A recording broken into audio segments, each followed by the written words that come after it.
നമസ്തേ ദോസ്തോ, Hindi world में आप सबका स्वागत है. അപ്പോൾ ഇന്നത്തെ വീഡിയോയിലോട്ട് കടന്നാലോ. ഇന്നത്തെ വീഡിയോയിൽ നമ്മൾ കാരകാണ് പഠിക്കാൻ പോകുന്നത്. അപ്പോൾ അത് വളരെ ഈസിയായ രീതിയിൽ നിങ്ങൾക്ക് മനസ്സിലാകുന്ന രീതിയിൽ കൺവേ ചെയ്യാനാണ് ഞാൻ ഉദ്ദേശിക്കുന്നത്. അപ്പോൾ ആദ്യം തന്നെ അതിൻ്റെ ഭേദത്തിലോട്ടൊക്കെ കടക്കുന്നതിന് മുന്നേ കാരക എന്തിനാണെന്ന് നമുക്കൊരു ധാരണ വേണം അല്ലേ. നമ്മൾ എന്ത് പഠിക്കുന്നതിന് മുന്നേയും അതെന്താണെന്ന് കൃത്യമായൊരു ധാരണ, ജസ്റ്റ് ഒരു ഡെഫിനിഷൻ പഠിക്കുന്നതിലൂടെ കാര്യമില്ല. അപ്പോൾ അതിൻ്റെ ആവശ്യകത ഞാൻ ഇപ്പോൾ പറഞ്ഞുതരാം. അതായത് ഇപ്പോൾ രാം, രാവൺ, മാര ഒരു 3 വേർഡ്സ് വന്നു ഒരു സെൻറ്റൻസായിട്ട് അത് പറയുകയാണെങ്കിൽ നമുക്കതിൻ്റെ അർത്ഥം കൺവേ ആവുന്നുണ്ടോ? ഇല്ലല്ലേ. അവിടെ മാര ഒരു പ്രവൃത്തി നടന്നിട്ടുണ്ട്, കൊന്നു എന്നുള്ളത്. പക്ഷെ അവിടെ ബാക്കി എന്താണെന്ന് നമുക്ക് മനസ്സിലാകുന്നില്ല. പക്ഷേ രാംനെ രാവൺ കോ മാര എന്നാണ് ആ സെൻറ്റൻസ് വരുന്നതെങ്കിലോ നമുക്ക് കൃത്യമായ അർത്ഥം കൺവേ ആയല്ലേ. അതായത് രാമൻ രാവണനെ കൊന്നു. ഇതിൽ ഈ നേ, കോ ഇത് കാരകിൻ്റെ വിഭക്തി ചിഹ്നങ്ങളാണ്. അപ്പോൾ ഒരു സെൻറ്റൻസ് കണ്ടാൽ അതിലെ വിഭക്തി ചിഹ്നം കണ്ട് അത് ഏത് കാരകാണെന്ന് നിങ്ങൾക്ക് ഈ വീഡിയോ കാണുന്നതിലൂടെ പെട്ടെന്ന് ഐഡൻറ്റിഫൈ ചെയ്യാൻ കഴിയും. അത് ഞാൻ ഉറപ്പ് നൽകുകയാണ്. അതിനായിട്ട് നിങ്ങൾ പ്രത്യേകിച്ച് ഒന്നും ചെയ്യേണ്ട, ജസ്റ്റ് ഈ ക്ലാസ്സിലൊന്ന് കൃത്യമായിട്ട് ശ്രദ്ധിച്ചിരിക്കുക. പറ്റുമെങ്കിൽ ഒരു ബുക്ക് എടുത്തിട്ട് ഒന്ന് പറയുന്ന കാര്യങ്ങൾ നോട്ട് ചെയ്യുക. വളരെ ചുരുക്കി ഞാൻ ഈ വീഡിയോയിൽ കാണിച്ചിരിക്കുന്നതും എഴുതിയെടുത്താലും മതിയാവുന്നതായിരിക്കും. ഇനി നമുക്ക് നോക്കാം. കാരകെന്ന് പറയുന്നത് അതിന് 8 ഭേദമുണ്ട്. അതായത് 8 തരം കാരകാണുള്ളത്. അപ്പോൾ ഞാൻ ആദ്യം തന്നെ പൊതുവെ കുട്ടികളെ കൊണ്ട് ചെയ്യിക്കുന്നത് ഇങ്ങനെയാണ്. എന്താണ്, നമ്മൾ ഇതങ്ങ് ചൊല്ലിപ്പഠിക്കുക. കർത്താനെ കർമ്മക്കോ, കരൻസെ സമ്പ്രദാൻകോ, അബാദാൻസെ സംബന്ധ കാക്കേക്ക്, അധികരൺ മേം സംബോധൻ അരേ അജി അഹോ. ഒരു പാട്ട് പോലെ ഇതങ്ങ് പഠിക്കുക. കർത്താനെ കർമ്മക്കോ, കരൻസെ संप्रदान को अबादान से संबंध കാക്കേക്ക്, അധികരൺ മേം പർ സംബോധന അരേ അജി അഹോ. ഇനി ഞാൻ പറയാൻ പോകുന്നത് കേട്ട് കഴിയുമ്പോൾ നിങ്ങൾക്ക് ഒരു സെൻറ്റൻസ് കണ്ടാൽ അതിൽ ഏത് കാരകാണ് വന്നേക്കുന്നതെന്ന് നമുക്ക് പെട്ടെന്ന് മനസ്സിലാവും. അപ്പോൾ അതിനായിട്ട് ഞാൻ നിങ്ങൾക്ക് ആദ്യം ഇത് പറഞ്ഞു തരുന്നുണ്ട്. അവസാനം 1-2 എണ്ണം നിങ്ങളെ കൊണ്ട് ചെയ്യിപ്പിക്കാൻ, നിങ്ങൾ ചെയ്യാൻ കഴിയുന്നുണ്ടോ എന്ന് ചെക്ക് ചെയ്യാനായിട്ട് കുറച്ച് ക്വസ്റ്റ്യൻസും കൂടെ തരുന്നുണ്ട്. ആദ്യത്തേത് നോക്കാം. കർത്ത. കർത്താടെ വിഭക്തി ചിഹ്നം വന്നത് നേ ആണ്. അതായത് ഇവിടെ മലയാളത്തിൽ എഴുതിയിട്ടുണ്ട് ആരാണ്. ഇവിടെ പറയുന്നത് ആ പ്രവൃത്തി ചെയ്യുന്നത് ആരാണോ അയാൾക്ക് ശേഷമായിരിക്കും ഈ വിഭക്തി ചിഹ്നം നമ്മൾ ഉപയോഗിക്കുക. ഉദാഹരണമായിട്ട് പറയുകയാണെങ്കിൽ അവിടെ കൃഷ്ണനെ കംസുക്കോ മാര, കൃഷ്ണൻ കംസനെ കൊന്നു. ഇവിടെ ആരാണ് ആ പ്രവൃത്തി ചെയ്തത്? കൃഷ്ണനാണ് അല്ലേ. അപ്പോൾ കൃഷ്ണന് ശേഷമായിരിക്കും നേ വരിക.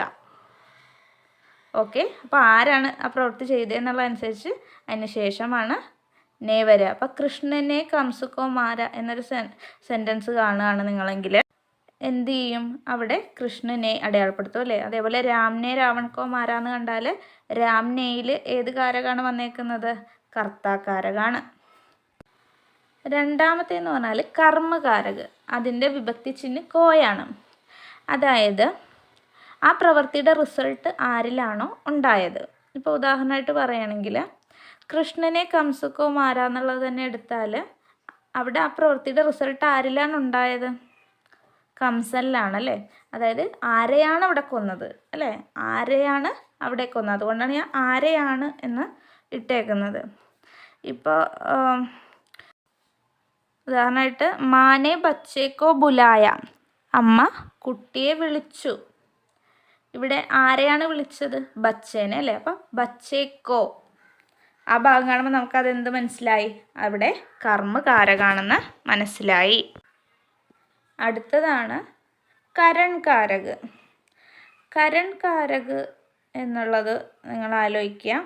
എന്തുകൊണ്ട് അല്ലെങ്കിൽ എന്ത് വസ്തു കൊണ്ടാണ് ആ പ്രവൃത്തി നടക്കുന്നത് എന്നുള്ളത്. ഉദാഹരണമായിട്ട് നമ്മൾ പറയാണ് കലം സേ ലിഖ, പേന കൊണ്ട് എഴുതി. മനസ്സിലായില്ലേ? അപ്പോൾ അതുപോലെ എന്ത് കൊണ്ട് എന്നുള്ളത് അവിടെ ഇമ്പോർട്ടൻ്റ് ആണ്. അപ്പോൾ അത് ഒരു ഉദാഹരണമായിട്ട് നമുക്ക് എടുക്കാവുന്നതാണ്. ഉദാഹരണമായിട്ട് പറയുകയാണെങ്കിൽ വിശ്വജിത്തിനെ പെൻസിൽ സെ ചിത്ര ഖീഞ്ച, ഇവിടെ പെൻസിൽ സേ ഏത് വരും? കരൺകാരക വരും അല്ലേ? കാരണം എന്തുകൊണ്ടാണ് പടം വരച്ചത്? പെൻസിൽ കൊണ്ട്. അപ്പോൾ അത് ക്ലിയർ ആയെന്ന് വിചാരിക്കുന്നു. അടുത്തതാണ് സമ്പ്രദാൻ കാരക്. അതിൻ്റെ വിഭക്തി ചിഹ്നമാണ് കോ. ഇതിൻ്റെ ഞാനവിടെ കൊടുക്കുക എന്നാണല്ലേ മലയാളത്തിൽ എഴുതിയേക്കുന്നത്. അതാണ് ഇവിടെ നോക്കേണ്ടത്. സംപ്രദാൻ, പ്രദാനം ചെയ്യുക അല്ലേ? അതിൽ തന്നെ പ്രദാനം ചെയ്യുക, കൊടുക്കുക എന്നൊരു സാധനമുണ്ട്. അതായത് നമ്മൾ ആർക്കെങ്കിലും എന്തെങ്കിലും കൊടുക്കുന്നു, അല്ലെങ്കിൽ ആർക്കെങ്കിലും വേണ്ടി എന്തെങ്കിലും ചെയ്യുന്നു. ആ സമയത്ത് നമ്മൾ എന്ത് ചെയ്യാറുണ്ട്? ആ വാക്കിന് ശേഷം കോ ഉപയോഗിക്കാറുണ്ട്. ഇപ്പോൾ ഉദാഹരണം പറയുമ്പോൾ നിങ്ങൾക്ക് മനസ്സിലാവും. മധുവിനെ അപ്പനെ ഛാത്രക്കോ ഏക്ക് കിതാബ് ദി. അവിടെ എന്താ? മധു തൻ്റെ സ്റ്റുഡൻറ്റിന് ബുക്ക് കൊടുത്തു എന്നാണ് പറയുന്നത്. അവിടെ ഒന്ന് പ്രദാനം ചെയ്യുകയാണ്. അപ്പം നിങ്ങൾ കാണുമ്പോൾ വിചാരിക്കും കർമ്മിലും കോ വന്നല്ലോ എന്ന്. പക്ഷെ നമുക്കറിയാം അല്ലേ, അത് അവിടെ ആ പ്രവൃത്തിയുടെ റിസൾട്ട് ആരിലാണോ ഉണ്ടാകുന്നത് അതിനനുസരിച്ചാണ്. പക്ഷെ ഇവിടെ നമുക്ക് കൃത്യമായ ധാരണയുണ്ട്. എന്താണ്? ഒരാൾക്ക് എന്തെങ്കിലും കൊടുക്കുമ്പോൾ അല്ലെങ്കിൽ ആർക്കെങ്കിലും വേണ്ടി എന്തെങ്കിലും ചെയ്യുമ്പോൾ അവിടെ സമ്പ്രദാൻ കാരകിൻ്റെ കോയായിരിക്കും ഉണ്ടാവുക. അതേപോലെ വേറൊരു ഉദാഹരണം നമുക്ക് പറയാം. രാമുക്കോ ഏക്ക് റുപ്പയാ ദോ അല്ലേ? രാമുവിന് 1 രൂപ കൊടുക്കാനാണ് പറയുന്നത്. അവിടെയും അപ്പോൾ അത് ഏതാണ്? സമ്പ്രദാൻ കാരകാണ്. അതാണ് അബാദാൻ കാരക്. അതിൻ്റെ വിഭക്തിയാണ് സേ. അപ്പോൾ ആ കൊണ്ട് തന്നെ മലയാളത്തിൽ ഓർക്കുക അകലുക. അതാണ് ഇവിടെ ശ്രദ്ധിക്കേണ്ട വാക്ക്. അതായത് അൽഗാവ്, അകലം, അതിനെ സൂചിപ്പിക്കാൻ നേരത്തെ നമ്മൾ സേ എന്ന് പറയുന്ന വിഭക്തി നമ്മൾ ഉപയോഗിക്കാറുണ്ട്. ഉദാഹരണം പറഞ്ഞുതരാം. ഹാത്ത് സേ കിതാബ് ഗിർ ഗൈ.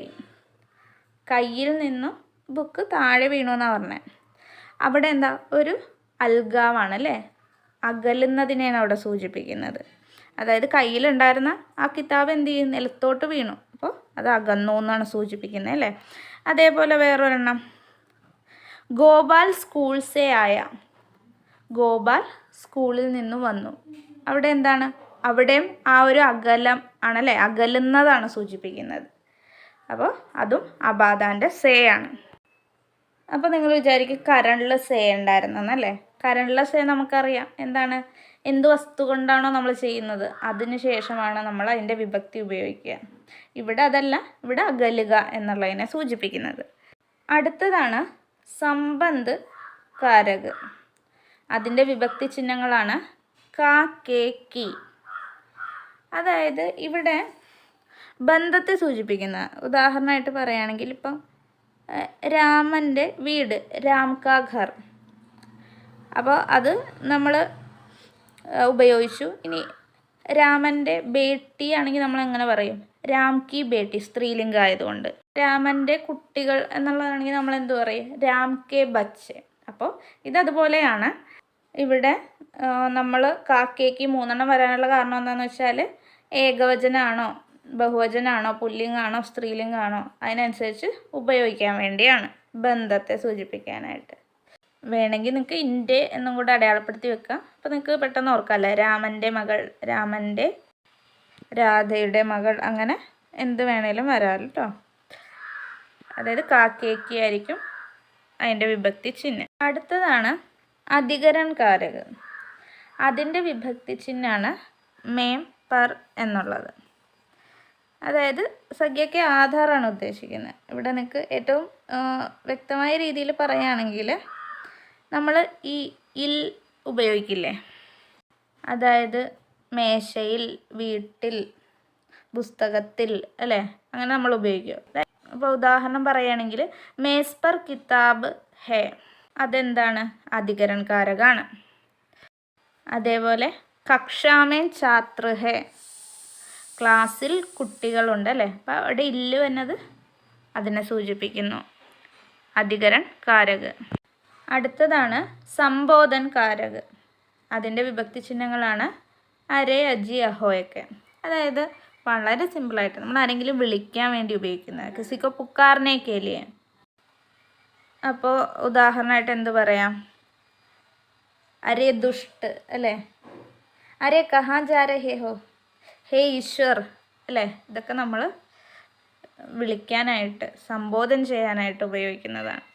അപ്പോൾ നമ്മൾ ഫൈനലി പറയുകയാണെങ്കിൽ കർത്ത കാരകിൻ്റെ നേപ്രത്യയ്, അതായത് ആരാണ് ചെയ്യുന്നത് എന്നുള്ളതിനാണ് അവിടെ പ്രാമുഖ്യം.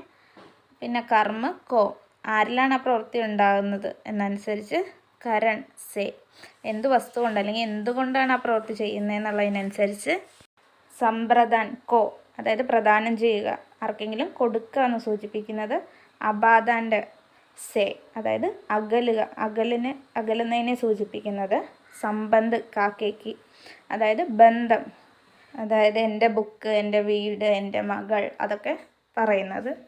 പിന്നെ അധികരൺ ഇൽ, അതായത് ക്ലാസ്സിൽ കുട്ടികൾ അല്ലെങ്കിൽ ബെഞ്ചിൽ പുസ്തകം, അങ്ങനെയൊക്കെ പറയാനായിട്ട് നമ്മൾ ഉപയോഗിക്കുന്നത്. സംബോധൻ വിളിക്കാനായിട്ട് അരേ, ഹേ, അതൊക്കെ അതിൽ വരും. നിങ്ങൾക്ക് ഇതെല്ലാം കൃത്യമായി മനസ്സിലായെന്ന് വിചാരിക്കുന്നു. ഇനി കുറച്ച് ക്വസ്റ്റ്യൻസ് ആണ്, നിങ്ങൾ കമൻറ്റ് ചെയ്താൽ മതി ഇതിൻ്റെ ആൻസർ. ഒന്നാമത്തെ ഞാൻ പറഞ്ഞുതരാം. ബച്ചോനെ പത്ഥർ സെ ബില്ലി കോ മാര. അതിൽ ബച്ചോനെ നമുക്കറിയാലോ, എന്നെ കർത്താ കാരകാണ്. രണ്ടാമത്തെ കാരകജന്യം ഞാനവിടെ സേ കണ്ടു, പത്ഥർ സേ, അത് കരൺ കാരക എന്ന് മനസ്സിലായി, കാരണം എന്തോ വസ്തു കൊണ്ട് അല്ലെ, പത്ഥർ കൊണ്ടാണെന്ന് എനിക്ക് മനസ്സിലായി.